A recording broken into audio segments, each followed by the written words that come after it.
The question is, again here, it's like, if the limited district is not approved, what would you propose doing if the city of Austin does not live up to its responsibilities of maintaining our parks and pools at the current level of service? if the limited district is not approved by the voters, 60 days from the time that vote is taken, all the property that was in the limited district becomes property of the city of Austin.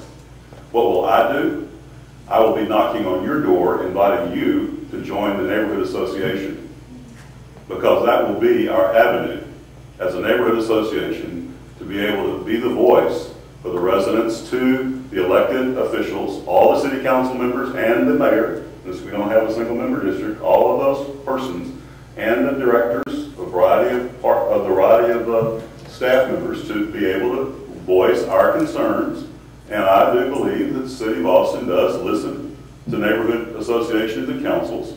I've been a part of some of those conversations with the Planning Commission. I know they hear those. But what I will be doing, if the limited district fails, I'll be asking you to join the neighborhood association and become involved.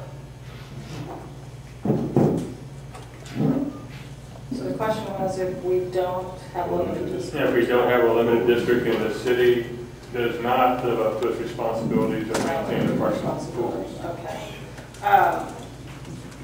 The way I'm reading this question too is because there's an assumption there that if there is a limited district, then the limited district would be our voice before the city of Austin. I'm kind of reading that into the question. I mean, if we do have a limited district, then the limited district will serve as our voice, and really legally that's not correct. Because the limited district is limited by law as to what it can do. And I don't think that a limited district could really, truly, fully represent accurately our concerns before City Council. There's too many chances where there's going to be conflicts of interest. And I'll give you a classic example. Remember when Eckerd's was being proposed? It's now CVS Pharmacy over here at 620 Elsalido Parkway. I led the fight at City Hall. There was a petition taken, 100 signatures on that petition. Against putting Eckerd's in there. And but the MUD never took a position on that. They did not, whether for or against, they just did not. So how can a limited district take a position on any issue that will be coming up before City Hall?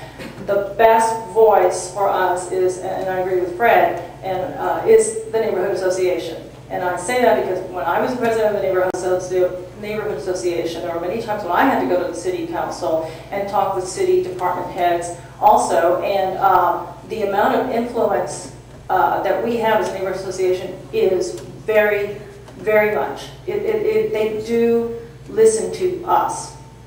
And then they will especially listen to Anderson Mill because we're 15,000 residents strong. And how many voters in that? Just look at how many turned out to vote in this last election. And they are concerned about votes. Any council member who doesn't listen to us is really putting their career on the line. They don't listen to us. And they know that. Which is why, when Steve and I went to talk to Brewster, it was very easy to meet with him. I also met with Betty Dunkerley. I also met with Mike Martinez's staff. It was very, very easy. They do listen. Okay, thank you. We'll do one last question.